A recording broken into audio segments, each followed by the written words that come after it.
Ang ikalimang prinsipyo ng Total Quality Management ayon kay Deming ay identify problems and work continuously to improve the system. So sa madaling salita, huwag tayong tumigil sa paghahanap ng paraan para humusay. Ang quality improvement ay hindi project na may deadline. Isa itong walang katapusang proseso. So hindi sapat na ayusin lang ang mga problema kapag nakita na sa dulo ng production line o tinatawag nating inspection.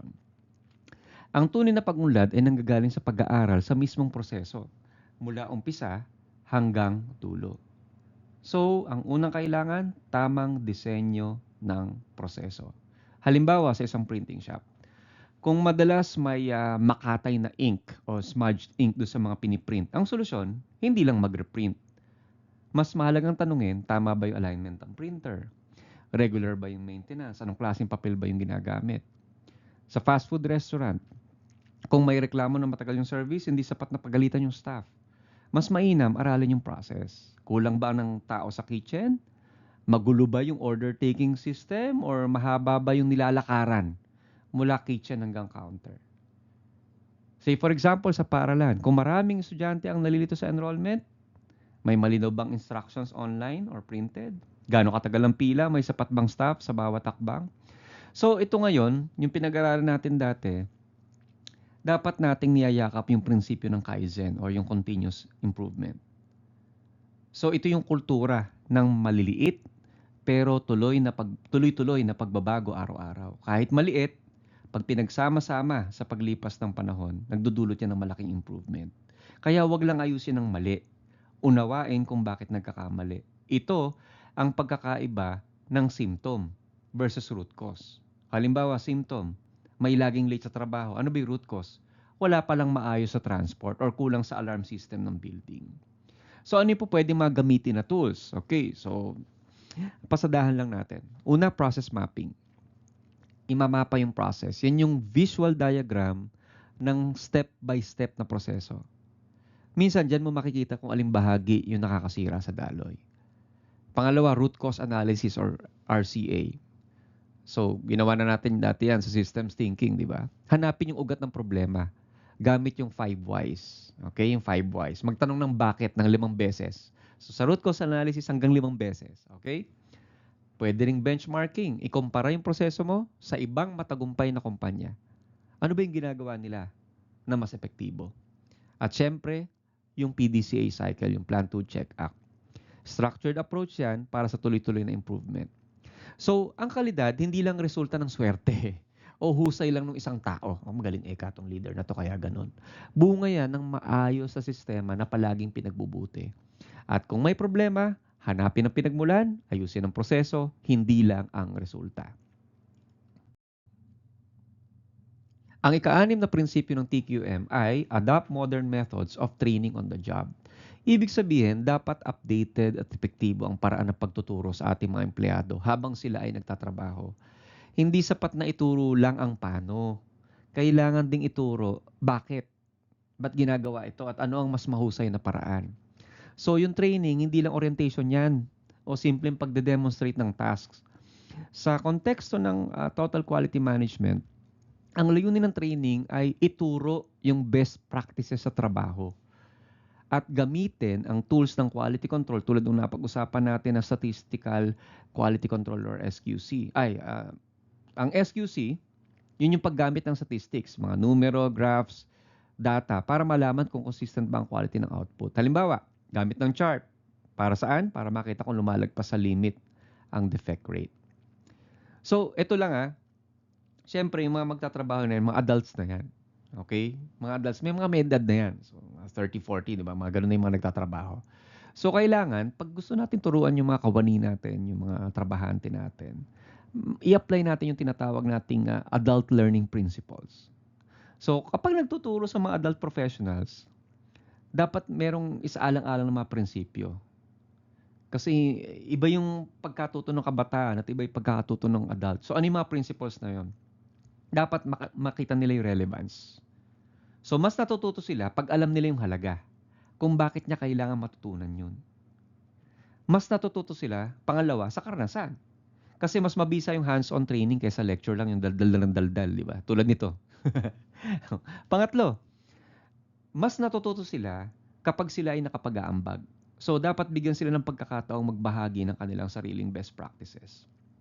So, may mga iba't ibang uri ng makabagong training methods. Halimbawa, yung cross-training. Yung isang empleyado sa production, tuturuan din mag-operate ng ibang machine. So, ano resulta niyan? Magiging mas flexible yung workforce.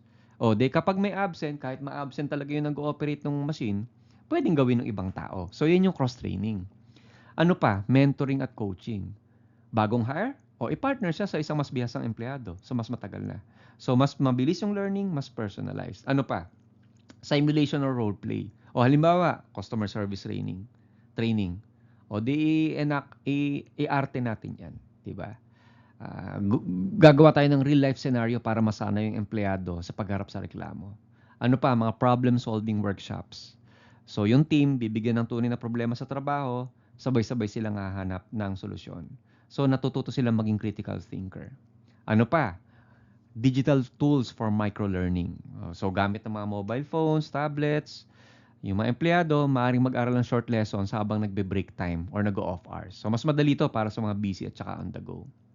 So, halimbawa sa manufacturing plant, ang modernong training dyan, ang pwedeng isama dyan sa mga modernong training nila is, number one, lean manufacturing, of course. Paano mababawasan ang waste, ang aksaya. Yung 5S methodology, di ba? Paano maging malinis at organisado ang workplace. Ito pa, fishbone chart. O isang uri ng chart kung paano hanapin yung ugat ng problema sa quality. Yung Pareto chart, paano uunahin yung pinaka nakaka-apekto sa customer. And of course, bago magpa-training, magkaroon muna ng training needs assessment o yung TNA. Alamin muna kung anong training yung kailangan. Hindi po pwedeng subo lang ng subo kasi hindi lahat ng empleyado pare-pareho ang pangailangan. So aalamin mo muna kung saan yung kanilang pagkukulang at anong mga training ang kailangang ipunan sa kanila para mapili yung tamang content, tamang trainer at saka tamang method. So, eto lang yung training hindi gastos yan. Investment yan. Kung maayos ang training. Kung mas mataas ang quality ng produkto o serbisyo, mas konti ang errors, mas masaya ang customers, mamuhunan sa training. At sa TQM, yung training hindi lang dapat once, o hindi lang sa orientation yan, o di ba? Tuloy-tuloy yan habang nagtatrabaho. O ngayon, nasa ikapitong prinsipyo na tayo ni Deming. Ito yung pag-shift ng isip. Mag-shift, magpapalit, tatalon tayo ng pag-iisip, ng takbo ng isip. Mula sa dami ng output, tungo sa quality ng output. So sa maraming organizations, lalo na sa mga manufacturing at saka services, may mindset kasi na basta marami nagagawa, basta mukhang busy, ibig sabihin productive na. Totoo ba yon? So meron tayong dalawang good law na gustong pag-usapan. Dalawang teorya na may kaugnayan dyan or law. Yung isa, Goodhart's Law. Yung pangalawa, Campbell's Law. So, yung dalawa na to magkaugnayan tungkol sa sukatan. Kapag yung sukatan ng ginawang target. So, simulan natin doon sa isa. Ano ba yung Goodhart's Law? Ang Goodhart's Law ganito. When a measure becomes a target, it ceases to be a good measure. When a measure becomes a target, it ceases to be a good measure. Yan ay galing sa British economist na si Charles Goodhart. Anong ibig sabihin yan? Kapag ang isang sukatan, okay, measure halimbawa, bilang ng produkto, dami ng tawag, di ba? Or output per hour. Kapag yung isang sukatan, ang ginawa nating target o layunin or goal, nawawala ang original nitong halaga bilang taga-sukat ng performance. Bakit? Yung mga tao natural na mag-a-adjust ng kanilang behavior para makamit yung target. Di ba? Kahit pa ito ay nakakasira sa quality ng trabaho o service. Pag nag-set ka ng target yan, susubukan niyang maabot yon. Susubukan niyang ma-meet yung target na yun, yung mga numerical quantitative targets na yan. Kahit pa makasira sa quality. So halimbawa sa education, kung ang tanging basehan ng success ay exam scores, anong mangyayari ngayon? Magfo-focus lang ang mga guro sa test items, hindi sa tunay na pagkatuto. Anong gagawin ng mga estudyante? Magkokopyahan na lang. Ito ang dahilan kung ba't nauuso yung teaching to the test. Di ba? O halimbawa sa factory, kung ang target ay 500 units per day, Hahabulin lang ito kahit na may mga defective products. Basta maabot yung quota, 500. So sa TQM, ang tunay na layunin ay process improvement at customer satisfaction. Hindi lang basta maabot ang numeric target. Ngayon, paano pumapasok dyan ang Campbell's Law? Ito yung Campbell's Law. The more a quantitative indicator is used for decision making, the more subject it will be to corruption pressures, and the more it will distort the processes it is intended to monitor. So galing yan sa psychologist, sa social scientist na si Donald T. Campbell. Anong ibig sabihin yan? Habang mas binibigyan natin ng bigat ang isang quantitative indicator, halimbawa grades, production numbers, sales target, mas tumataas ang possibility na ito ay, number 1, gagamitin para manipulahin yung resulta. Number 2, magdudulot ng korupsyon or dishonest behavior, pandaraya. Number 3, magpapasama sa mismong process na sinusukat nito. Sa madaling salita, ang sukatan ay pwedeng makasira sa sistemang sinusubukan nitong sukatin, lalo na kung may reward or punishment na nakatali dito. O halimbawa sa factory floor. Isipin mo, pabrika ng dilatang pagkain, so sardinas. Ang goal, 10,000 cans a day. 10,000 lata ng delata ang maproduce a day. Kung luma yung sealing machine, yung pansara, kaya ang gagawin, pipilitin yung production. Resulta, 500 latang butas, may leakage. Sayang ang produkto, may gastos sa recall, sira ang reputasyon ng brand. Kung nag-focus tayo sa quality over quantity, baka yung 9,000 cans lang ang nagawa, pero 100% quality assured. Hindi man 10,000 or let's say 9,000 lang yung nagawa, pero lahat yun 100% quality assured. Di ba? O halimbawa sa call center. Halimbawa sa isang call center, pinupuri ang agents na sumasagot ng pinakamaraming tawag bawat araw. Naku po, ito, very good to, naka-50 calls, sinagot niya. Pero ano nangyayari? Maraming ang calls, pero hindi naman pala naayos yung problema ng customers. So ano nangyayari? Tumataas yung repeat calls. Umuulit lang tumawag yung mga taong tumatawag kasi nga hindi naman nasusolve yung problem eh. Ano nangyayari? Mababa yung satisfaction. Yan yung epekto ng Goodhart's at saka Campbell's Law. Kapag number of calls ang sukatan, nilalaro lang. Pero nawawala yung tunay na layunin. Ano ba talaga ang reason kung bakit kailangan sagutin yung mga tawag? Di siyempre para maiayos yung service, di ba? Yung mga after-sale service. Kaya ngayon, ang inuuna na dapat, yung first call resolution. Customer satisfaction at accuracy, hindi yung dami. So, may mga kaugnay na konsepto yan. Meron tayong tinatawag na Theory of Constraints o yung TOC. Yan O galing naman to kay Eliyahu Goldratt. Okay? Ayon sa TOC nito, hindi mo po pwedeng i-optimize o pag-igihan ang isang bahagi ng sistema at asahang aangat yung buong process. Kailangan nating hanapin yung bottleneck. Yung bottleneck, or kung sa systems thinking man, okay, kung pupunta tayo sa systems thinking, yung leverage point, yan yung pinakamahinang bahagi ng system. At doon tayo dapat mag-focus ng improvement. Parang highway yan eh. Kahit gaano kaluwag ang ibang lanes, kung may barado sa isang bahagi, babagal pa rin lahat. Kaya hindi dapat volume per hour ang lagi natin tinitingnan eh. Kung hindi ang kabuang dalo at quality ng product. So, dyan ngayon papasok yung just-in-time production. Okay, JIT. Yung JIT ay isang production strategy kung saan yung mga produkto ginagawa lang ayon sa demand, hindi ayon sa quota. Okay? So, anong mangyayari dyan? Pag JIT, just-in-time production, mas konti yung waste.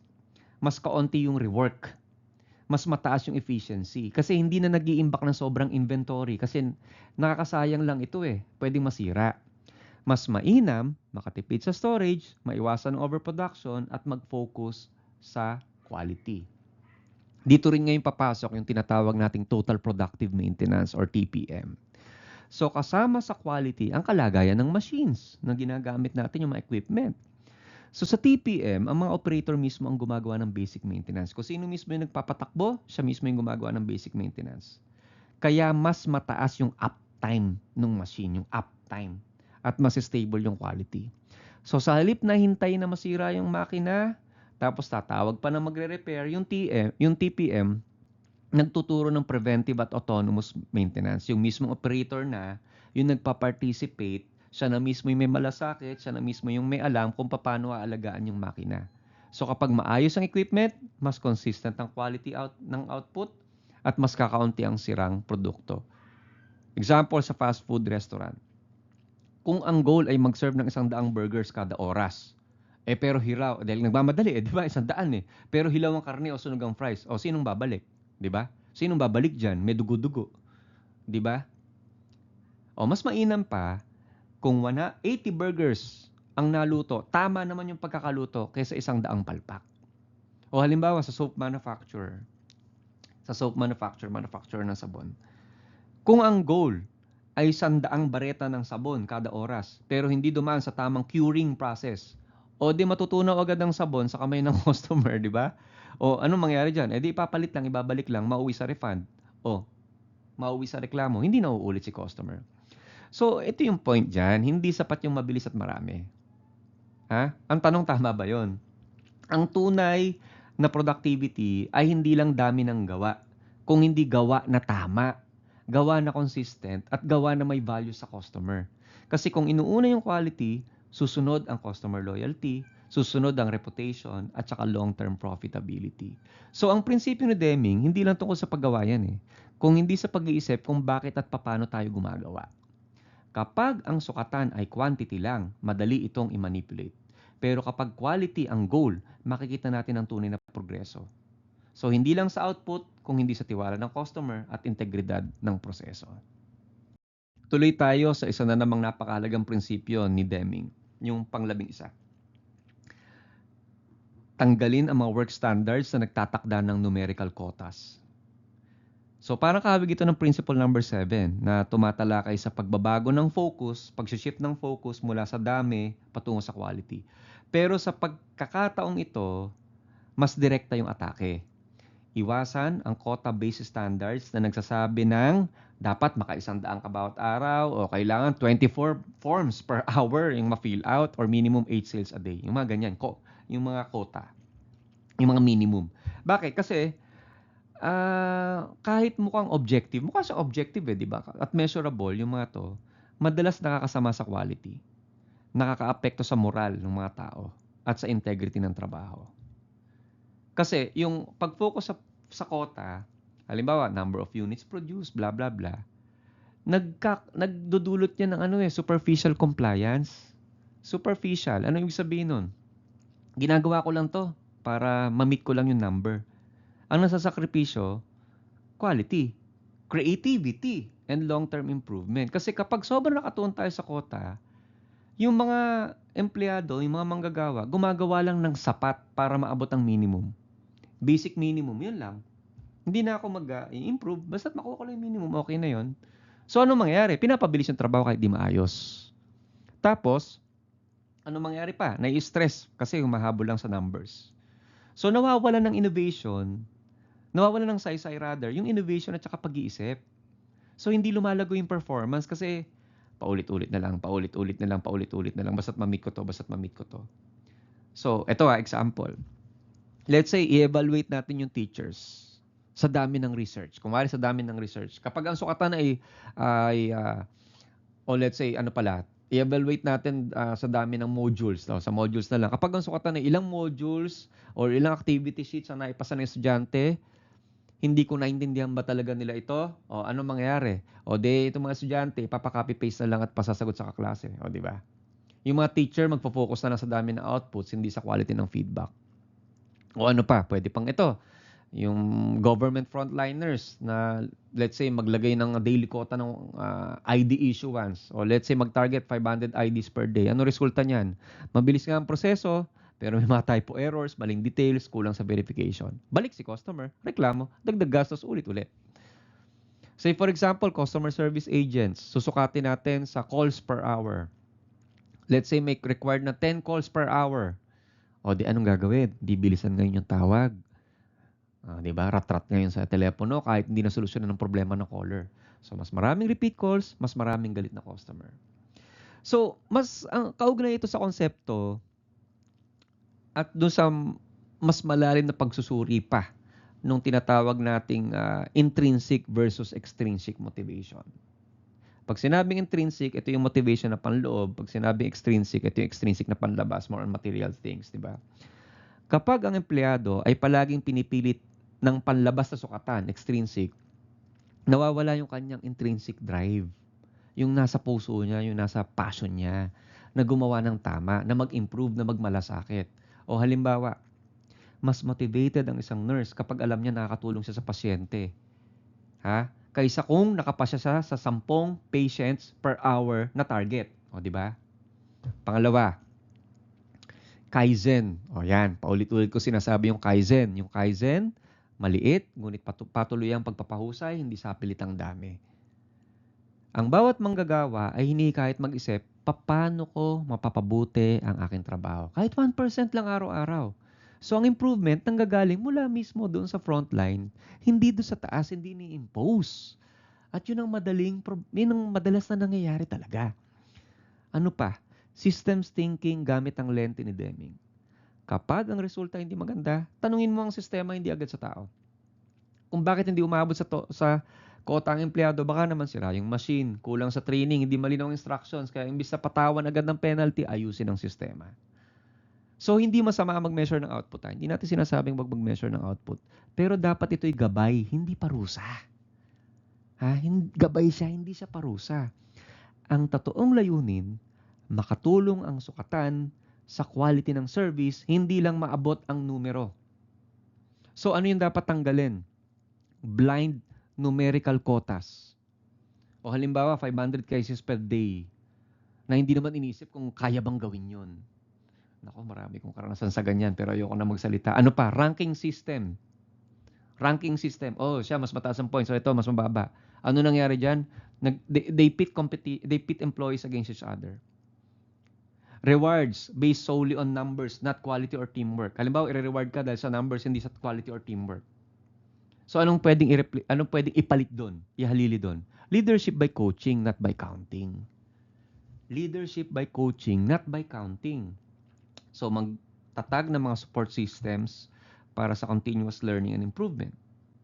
Magkaroon ng feedback-driven goals, hindi lang metrics, hindi lang sukatan. At i-recognize yung quality work, hindi lang yung quantity produced.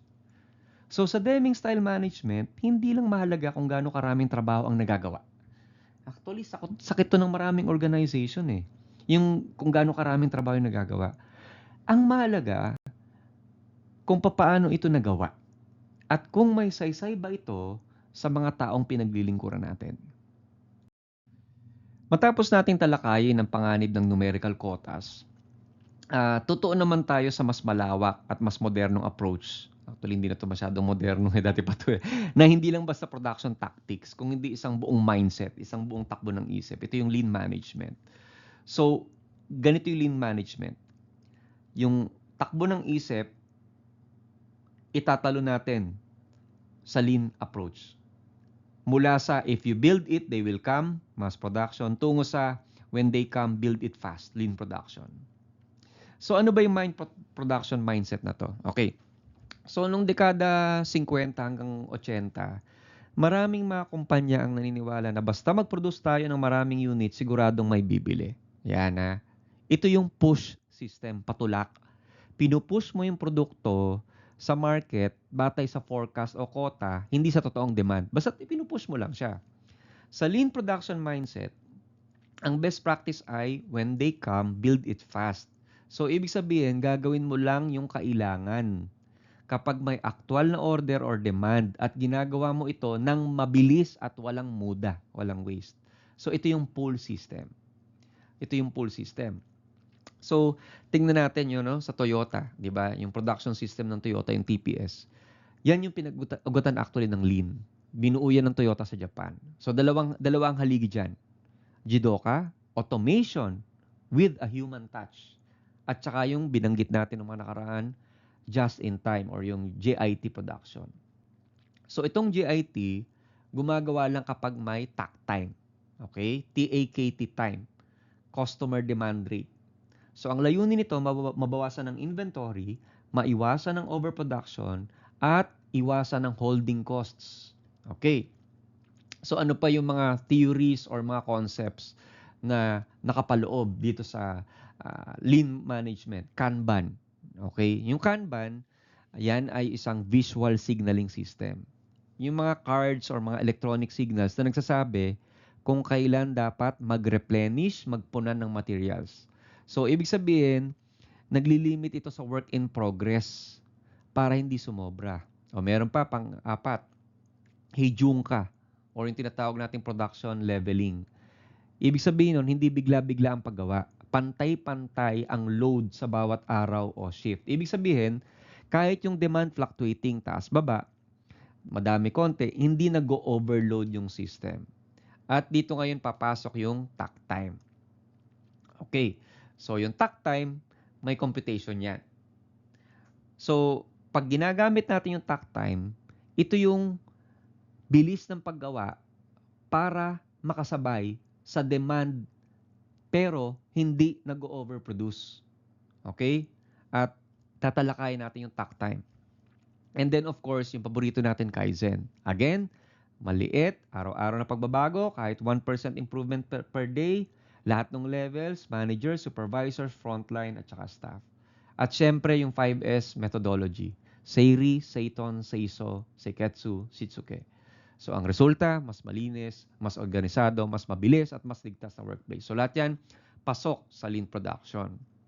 Say, for example, sa mass production mindset sa garments factory, ang forecast 10,000 shirts per month. O di anong ginagawa nila? Nag-i-imbak sila ng surplus. Anong nangyayari? Hindi naman nabebenta lahat. Madalas nagiging old yung stock, nadi-discount tuloy.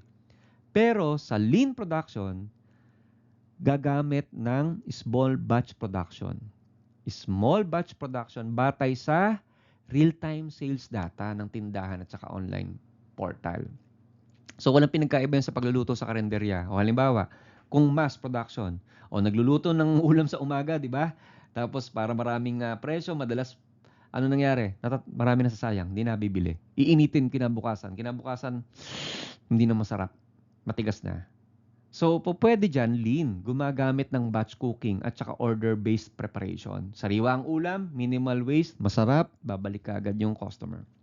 Let's say sa hospital naman, sa pharmacy. Ang mass production yan, ganito. O, mag-stock ka ng sobra-sobrang gamot para may extra. O, di ba? Ano nangyayari?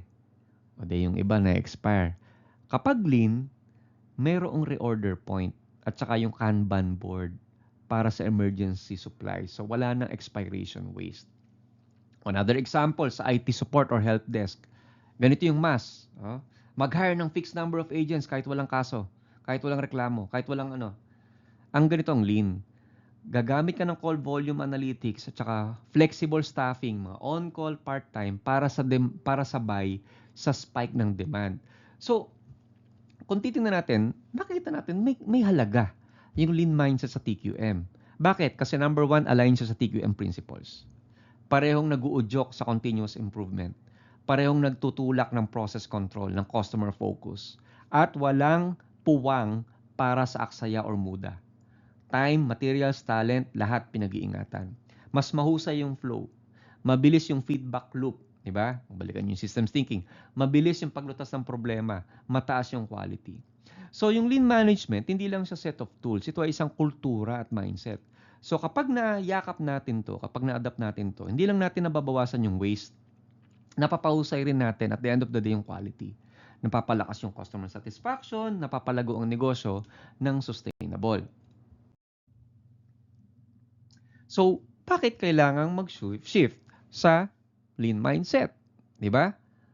Bakit kailangan mag-shift sa lean mindset? Noon, sa good old days, sapat na yung ilang taong strategic planning upang ma-forecast yung demand. Mag-develop ng bagong product, mag-produce ng malalaking batch ng sabay-sabay. So, ang concept noon, plan long, build big, then sell. Yun din yung tinuturo sa atin sa business school, di ba? Ganyan eh. Strategic management. Pero ito, tulad ng diniscuss sa systems thinking kung maalala nyo. Ngayon kasi, ang mundo ngayon, VUCA. Di ba? Balikan nyo yung systems thinking. Ang mundo ngayon, VUCA. Hindi mo mapipredict eh. Bakit? Kasi ang mundo, VUCA, V, volatile, pabago-bago. U, uncertain, hindi tiyak. C, complex, komplikado, masalimuot. At A, ambiguous, mahirap intindihin. So, dalawang bagay yung kailangan. Agility, so maagap ka, mabilis kang mag-adapt, at saka customer centricity. Nakasentro ka sa customer. Alam mo yung pulso ng mga customers mo. So, ano pa yung mga, kung titignan natin, ito yung mga concepts na nakakaakibat dyan. Yung strategic planning, di ba? So, sa strategic planning, nagtatakda ka ng long-term goals at resource allocation. Pwede yun dati kasi mas konti yung competition eh. Mabagal yung technology at saka predictable yung demand. Pero ngayon kasi, volatile at uncertain ng mundo. Bakit? Volatile, pabago-bago presyo. Pabago-bago, paandap-andap ang supply chain. Merong supply shocks, merong supply chain disruptions. Biglang nagbabago din yung mga regulasyon ng mga gobyerno, di ba? So merong uncertainty. Mahirap i-forecast ang demand dahil sa bagong trends. Tulad nung, let's say, ngayon, di ba, may pandemya, nakaraan, may pandemic, di ba? Ano pa? Complexity. Yung mga global supply chains natin, marami ng kasangkot, marami ng stakeholders, marami ng may taya. Tapos magbabago pa sa technology, di ba? Yung technology, mabilisan yan, pabigla-bigla yan, at saka regulations, tulad nung halimbawa, yung ini-impose ngayon ng United States na higher tariffs, di ba? At saka ambiguity. Hindi malinaw ang mga sanhi at epekto ng pagbabago. Halimbawa, ano ang long-term impact ng AI sa workforce? Alam ba natin? So, dapat merong agility, kakayahan ng kumpanya na magbilis, mag-adapt. Paano? Rapid prototyping. Ano pa? Minimum viable product, MVP sa development. So, matututunan nyo yung MVP na yan. Ano pa? Cross-functional teams. Yung mga teams nyo kayang mag-deliver ng solusyon sa loob ng ilang araw o ilang linggo, hindi taon. So, dapat lahat ng desisyon natin nakatuon sa value at experience ng customer. So, gamitin natin yung voice of the customer. Yung voice of the customer, yung VOC. May mga tools dyan. Surveys, di ba? Natututunan niyo yan sa business research. Focus groups, social listening. And of course, yung Kaizen. Patuloy na maghanap ng maliliit na pagbabago na pwedeng gawin agad-agad batay sa actual na feedback. So, halimbawa noon, sa cellphone industry, di ba? One model per year, mahaba yung lead time, 6 to 12 months. Ngayon, bukod pa doon, meron pang over-the-air updates. Di ba? Biglang may nag-update. Biglang may mga rapid feature releases. Di ba? Tapos biglang nagbe-beta testing sila with select users. So, ibig sabihin, ang resulta niya, mas mataas na user engagement, mas mabilis ang pag-resolve ng bugs. Di ba? Sa retail at fashion, di ba? O dati, seasonal collections. Spring collection, ayan, summer collection, fall, winter, rainy, etc. Ngayon, fast fashion, micro collections. 2 to 4 weeks, may lumalabas na. Bakit? Kasi ang bilis ng trend sa social media, sa TikTok, etc. So, ano ang maganda dyan? Pagka inadapt natin yung lean management sa retail at saka sa fashion, so mas mababa ang inventory risk. Hindi kayo nagtambak dyan, naging all stock tuloy, o di sayang naman yung binilhan mo, yung pinuhunan mo, ibebenta mo ng discounted kasi naluma na. So, pagka sa lean mindset, ang inadapt sa retail at fashion, mas tumpak yung dami sa gusto ng customer, yung design sa gusto ng customer. So, halimbawa sa food delivery, di ba noon, standard menu, seasonal updates, few times a year, dati yan sa mga restaurants. Ngayon, real-time promotions, dynamic yung pricing. Yung menu minsan nababago, mabilis mabago ngayon batay sa customer ratings at delivery feedback. So, ano mangyari? Mas mataas na order accuracy at satisfaction. So, bakit kailangan lumipat, tumalo na tayo sa lean mindset? Kasi, hindi ka mapag-iwanan ng kompetisyon kung makagawa ka kagad ng solusyon sa bagong need. Hindi ka magpo-produce ng sobra-sobra. Hindi ka mag-iimbak ng dead inventory. O hindi ka magsasayang ng resources. At ang produkto at serbisyo, laging naka-tailor, swak sa aktual na pangailangan ng mga customers. Mas matibay yung supply chain at operation laban sa mga external shocks. So, sa makabagong merkado, hindi sapat ang strategic planning lamang. Ito na yung totoo. Aminin man natin hindi sapat ang pangmatagalang plano. Bakit sino ba nakapag-predict na magkakaroon ng COVID, di ba? Ang kailangan nating maramdaman agad, yung pulso ng customer para makapag-adapt ng mabilis. Magpatuloy sa improvement. Ito ang lean management mindset. Ito yung susi para magtagumpay sa panahon na VUCA, sa panahon ng VUCA dito sa mundong ibabaw. In short, pinapahalaga ng lean ang agility, yung kakayahan na maging mabilis, na magbago ng design, ng dami o volume o proseso ayon sa kondisyon ng merkado o ng mundong VUCA. So pinabibilis din natin yung end-to-end flow sa pamamagitan ng pag-aalis ng muda or waste, yung sobrang stock, yung paghihintay, overprocessing, etc. O halimbawa, let's say isang customer furniture shop. Okay, isang customer furniture shop na kayang magpalit na kayang magpalit ng kulay o sukat ng mesa sa loob ng 24 oras nang hindi bumabagal ang ibang orders.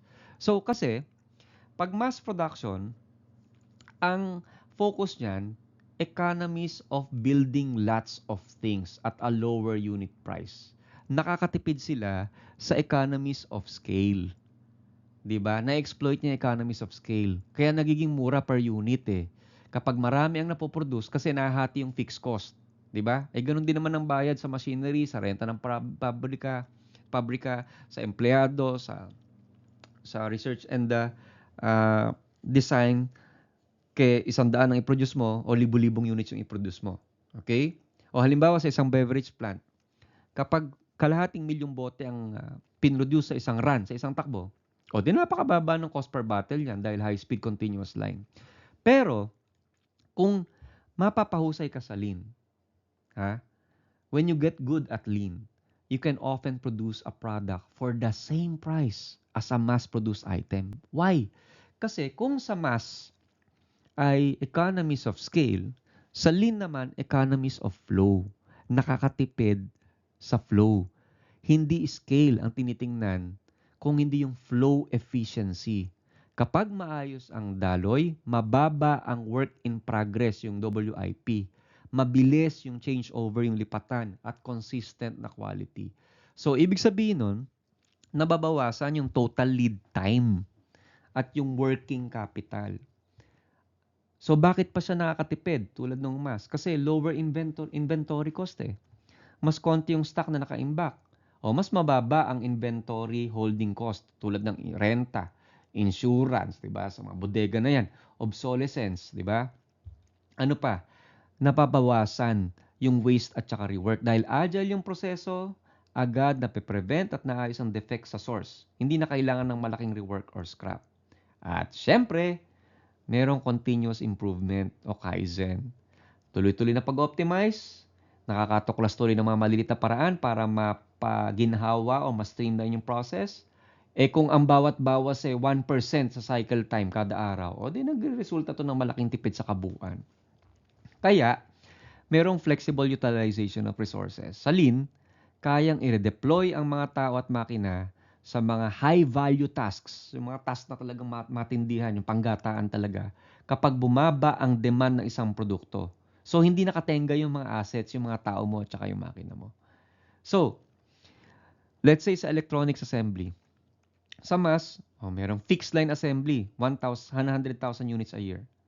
Kapag lean, pwedeng modular cells na kayang mag-assemble ng 10,000 units per quarter sa iba't ibang modelo. Pero per unit cost, halos pareho dahil optimized ang setup at saka changeover. Let's say less than 10 minutes. O, halimbawa, bakery.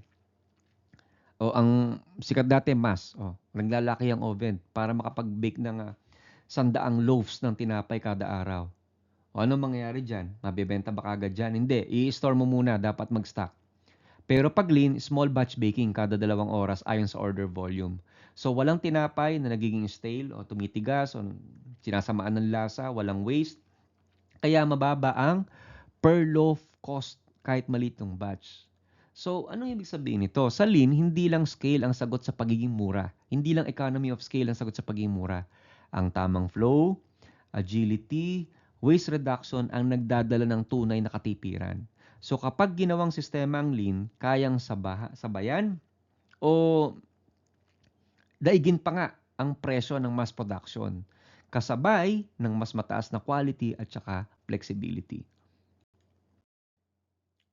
So, ibig sabihin nito, maiiwasan nito yung mga non-value added waste, 'di ba? Yung maaksaya natin sa ating muda, team wood, 'di ba? Tulad ng mga overproduction, excess inventory, waiting, unnecessary movement of work products, unnecessary movement of employees, and necessary or incorrect processing defects. So again, yan yung muda, di ba? Yung aksaya. So sa transportation, hindi kailangan paggalaw ng mga produkto o materyales mula sa isang lugar papunta sa iba. Di ba? Sa inventory, labis na inventaryo na hindi naman nabebenta agad. Kaya nagkakaroon ng inventory holding costs. Siyempre, bobodega ka, insurance, etc. Motion.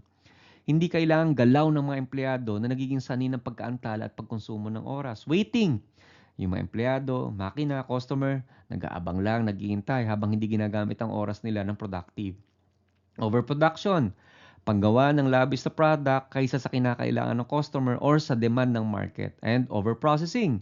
Ang paggawa ng mga hindi kailangan hakbang o proseso, ibig sabihin, sobrang dagdag proseso na hindi naman nagdadagdag ng halaga sa produkto. Ang daming proseso, wala namang idinagdag na halaga. At defects. Yung mga depektibong produkto o serbisyo na kailangan ayusin o itapon na nagdudulot ng pagkaantala at dagdag na gastos. So, sa tulong ng Lean, maiiwasan yung mga non-value added waste. Paano gagawin? Paano isa sa katuparan yung mga pagbabago sa ating proseso para lubusang mabawasan ng waste? Merong mga ilang key strategies. Unang-una, alisin ang anumang oras na wala namang produktibong nangyayari, tulad ng pag-iintay, ng delay o kaya bottleneck. O halimbawa sa call center, kapag naka-hold ng matagal ang customer o nag-iintay ang agent na walang bagong tawag, o idle time yon, nakatenga lang. Sa manufacturing, kung tumitigil ang makina dahil sa kakulangan ng materyales, idle time yon, nasasayang yung oras. So, dyan ulit papasok yung binanggit ko kanina na takt time. Okay? Pero mamaya palalalimin natin sa mga ibang sessions, palalalimin natin. Yun yung takt time, yun yung eksaktong bilis ng paggawa para hindi magkaroon ng idle time at para matugunan ang customer demand. So, anong pwedeng gawin? O di gumamit ng real-time monitoring. Di ba? Magpatupad ng pull system para laging may supply ng materyales bago maubos. Pwede rin naman natin i-combine yung mga steps para hindi ma-overprocess. Pagsamahin yung mga magkakaugnay na hakbang sa isang operation para mabawasan yung transition time and duplication. O, halimbawa sa restaurant, order taking at pagpe-prepare ng inumin. O, pwede na pagsabayin niya ng isang waiter na may tablet. Di ba? O, i-click na yung order habang isineserve na yung iced tea. Pwede, di ba? Sa opisina, yung data entry at initial review. O, pwedeng gawin ng isang empleyado sa halip na mag-hand-off pa. So, ito yung process streamlining. Pagpapabuti ng daloy sa pamamagitan ng dalawang bagay. Tanggalin mo yung mga hindi kinakailangang hakbang or pagsanibin mo yung hindi kinakailangang hakbang. So, paano i-accomplish yan? If-flow chart yung buong process. So, tutuklasin mo kung saan pwedeng pagsamahin yung steps. Pwede rin mag-cross-train ng empleyado. Halimbawa, isang empleyado, pwede mo siyang i-train na gawin yung isa ring bagay, yung isa ring trabaho, yung isa ring task. Para kaya niyang gawin yung isang hakbang na dati 2 tao pa yung gumagawa. Ano pa? Pwedeng parallel ang gagawin sa halip na sequential o magkasunod. Ano ibig sabihin yan? Ang nangyayari kasi sa atin, yung mga steps, processes, sequential, sunod-sunod. Step 1, step 2, step 3. Baka naman pwedeng gawin ng sabay, parallel, kaya mas mabilis ang proseso. Halimbawa sa web development, o habang ginagawa yung isang bagay, 'di ba, yung front-end design, o di yung isa naman nagsisimula lang i-code yung back-end programmer yung database integration. O sa event planning sa kasal, o yung logistics team naghahanda ng venue. Yung marketing team kasabay naman nagpo-promote ng event. Hindi sila mag-iintayan. So ito yung tinatawag nating PERT or CPM or in project management. Ginagamit yan para i-plan kung alin sa mga tasks ang pwedeng sabay at alin ang kailangang magsunuran. So paano gagawin yan?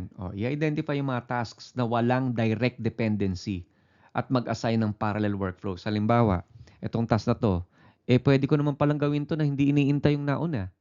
Di ba? Di i-parallel na yan. So, pwedeng gumamit ng mga shared Kanban boards para makita agad ang status ng bawat parallel task. And then, eliminate unnecessary movement. Bawasan yung paggalaw ng empleyado at mga materyales kasi para makabawas sa fatigue, sa delay at saka sa risk ng injury. O halimbawa, sa bodega. Ayusin yung layout Para yung pinakamadalas kunin, yun yung pinakamalapit sa packing area. Hindi na kailangan maglakad ng 50 metro. Alam mo, sa assembly line, o ilagay yung mga tools at parts doon sa ergonomically designed trays, yung madaling abutin sa harap ng operator. So, ayan na, may keyword tayo, yung ergonomics. Yung ergonomics, yun yung pagde-design ng workplace at tools para maging safe, komportable sa tao at efficient ang trabaho. At kaugnay yan yung 5S, sort, set in order, shine, standardize, sustain, na makatutulong sa pag-organize ng isang ergonomic workplace. So anong po pwedeng gawin? Mag-conduct ng time and motion study. Orasan mo. Orasan mo. Para tukuyin ang unnecessary steps at saka galaw. Tapos, i-organize mo ngayon yung workstation, yung lugar, ayon sa prinsipyo ng 5S. So, kailangan titigan yung mga proseso, yung mga processes and procedures. So, ano ba yung proseso? Yung proseso, yan yung serye ng mga hakbang na ginagawa o tinatahak para makamit yung isang tiyak na layunin o resulta. So, halimbawa sa isang restaurant, ang proseso ng pag-order ng pagkain, o nagsisimula yan sa pagtanggap ng order mula sa customer, ipe-prepare yung pagkain, tapos isa-serve sa customer. Sa isang manufacturing plant, ang proseso ng paggawa ng product, pwedeng magsimula sa raw materials. Tapos susundan ng assembly line.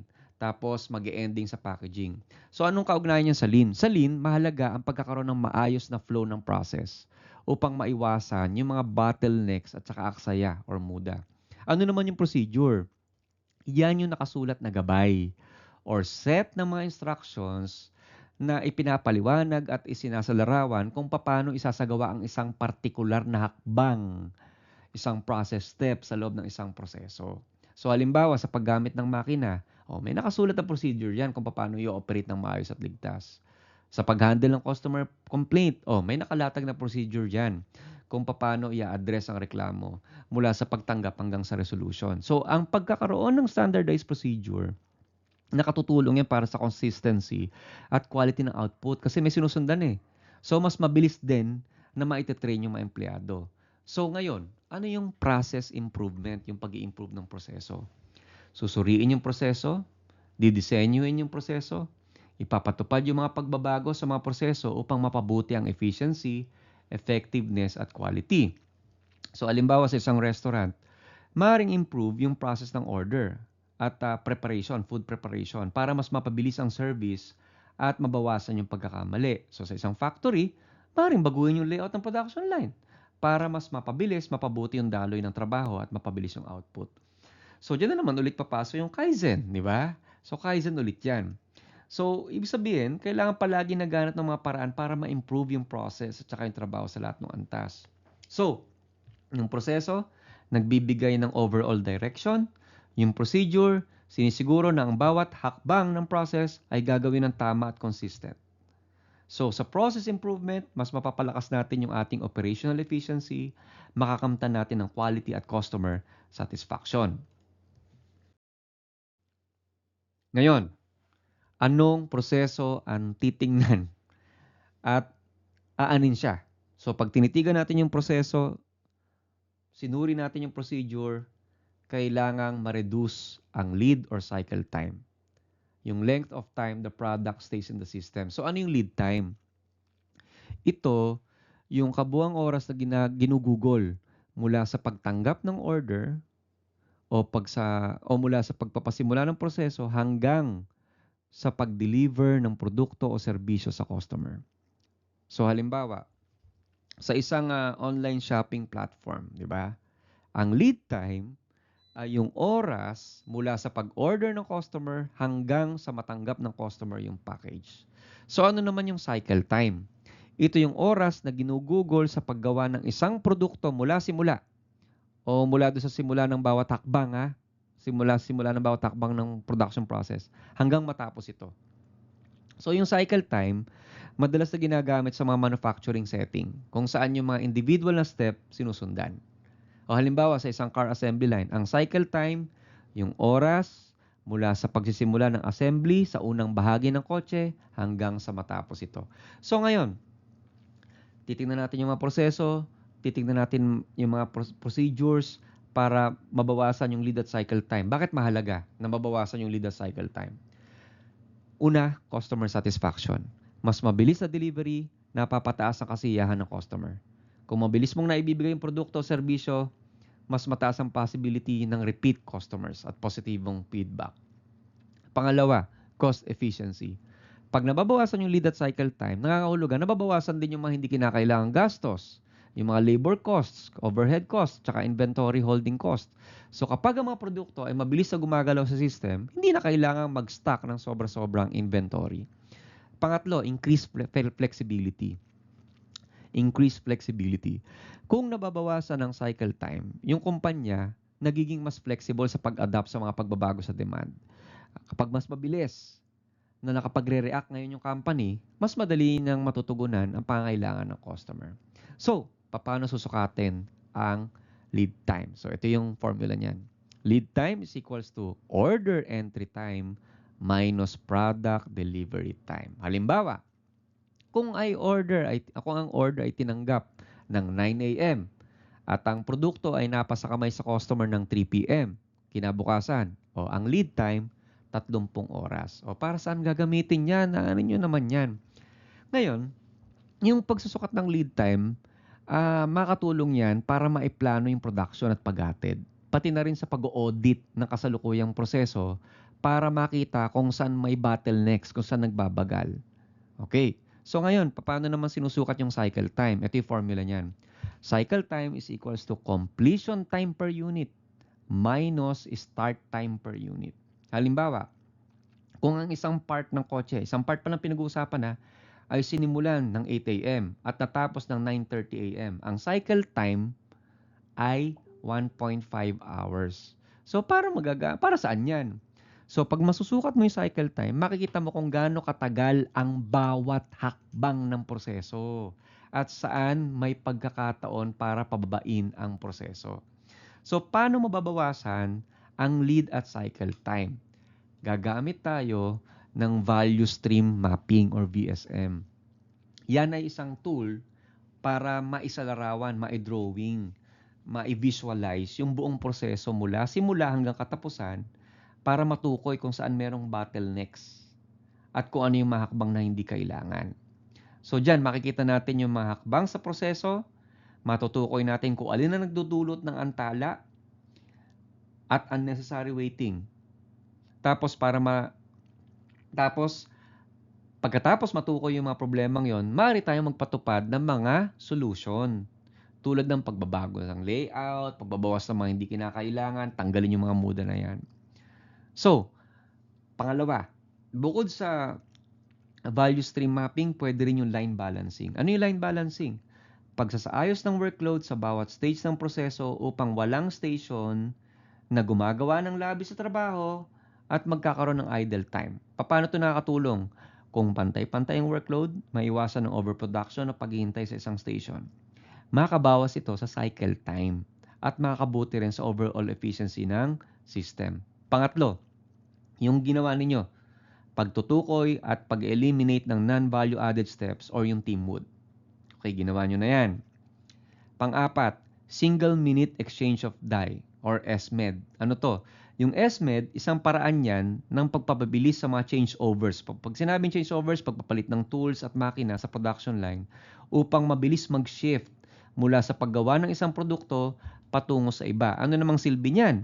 Makabawas tayo sa oras na nasasayang tuwing kailangan magpalit ng mga kagamitan. So, sa halip na mag-intay, no, ng matagal sa pagpapalit ng setup, magagawa ito sa loob ng ilang minuto.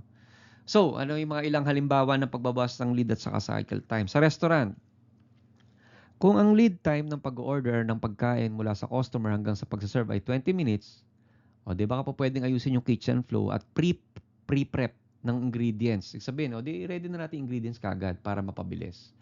Sa car assembly time, kung ang cycle time ng pag-assemble ng isang kotse ay 6 na oras, baka po pwedeng pagbutihin yung line balancing at mabilis na changeovers para mabawasan ng cycle time. Sa online retailer, let's say ang lead time, pag pinabilis yung proseso ng pag-pick, pack at ship ng mga produkto mula sa warehouse, makakabawas sa lead time yan na nagre-resulta sa mas mabilis na delivery sa customer. So, anong bottom line natin? Yung pagbabawas ng lead at cycle time, hindi lamang para makatulong sa pagpapabilis ng ating operation, kundi makakabuti rin sa customer satisfaction at saka cost savings. Kasi, gagamitan natin ng value stream mapping, line balancing, eliminating waste, makakamit natin yung mas mabilis, mas effective na process na magdadala ng higit na benefit para sa ating negosyo. Yan. So, titingnan natin ang procedures, titingnan natin yung processes para i-minimize ang value added ratio na hindi binabawasan ang aktual na halaga ng product or service. Para saan to? Ang goal nito, hindi bawasan yung mismong value na natatanggap ng customer. Kung hindi, paliitin yung oras na ginugugol sa mga hindi kinakailangang activity. Sa madaling salita, less less waste pero same value. So ano ba yung value added ratio? Yung value added ratio, yun ay tumutukoy sa bahagi ng kabuang oras sa isang process na talagang nagdaragdag ng halaga. Nagdaragdag ng halaga sa produkto para sa customer. Di ba yung nakaraan, non-value added, yun ang aalisin natin yung muda, di ba? Okay yun, walang problema doon. Ito naman, paikliin natin yung value added ratio. Yung proseso na talaga nagdaragdag ng halaga sa produkto para sa customer. Yun naman ang papailitin natin. Kumpara doon sa kabuang oras na ginugugol sa buong proseso, So, yung non-value added ratio, tatanggalin natin yon, yung non-value added tasks. At yung mga value added ratio, gagamitin natin yan para matukoy yung mga proseso na talagang nagdaragdag ng halaga, tapos yun naman ang paliliitin natin. Okay, bakit? O sige, tuloy natin usapan. Ano yung formula muna niyan? Yung value added ratio, nakukuha yan, value added time divided by total lead time. Okay? I-multiply natin sa 100. So halimbawa, kung 2 oras lang sa buong 10 oras ng proseso, ang aktwal na nagdadagdag ng halaga, o tulad ng assembly or actual production, ang value added ratio ay 2 divided by 10 multiplied by 100, 20%. So ang ibig sabihin nito, 80% ng oras ang ginugugol sa mga aktibidad na hindi nagdaragdag ng halaga. So yun yung mga non-value activities or tasks. Tulad ng mga team mood na yan, paghihintay, paglilipat, double checking, paperwork, overpricing, etc. So ngayon, paano babawasan yung value added ratio? Di ba? Parang weird. Babawasan natin yung value added ratio. O gagamitin ulit natin yung value stream mapping para matukoy yung mga hakbang sa proseso na number 1, talagang kailangan ng customer. Number 2, operationally required pero hindi gustong bayaran ng customer tulad ng mga compliance steps at saka yung mga walang silbi. Say for example sa isang bakery, ang actual na baking ay value added. Pero ang paghihintay sa oven na uminit, non-value added yan.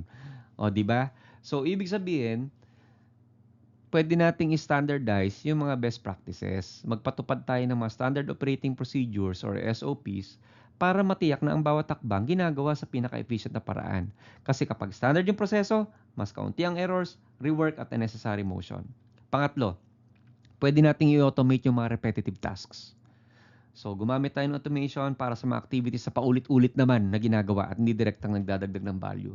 So, imbis na manual encoding ng customer data, o gumamit ng system na automatic nang nagre-record nito mula sa online order form. Anong point nito?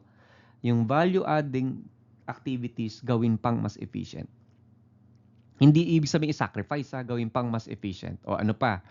I-train natin yung mga empleyado natin na makita yung team mood. Kapag aware yung frontliners, mas madali na makikita kung saan nasasayang oras at resources. At po pwedeng i-collocate yung processes when possible. Imbis, ito, sa gobyerno madalas ito, nako Diyos ko. Imbis na magkakahiwalay yung mga proseso, pupunta pa doon sa kabilang pinto, pagsamahin na. Para mabawasan yung unnecessary transport at movement. Say for example, merong 12 oras sa total lead time. 2 oras lang ang value added na activity. So, ang value added ratio natin, 16.6%.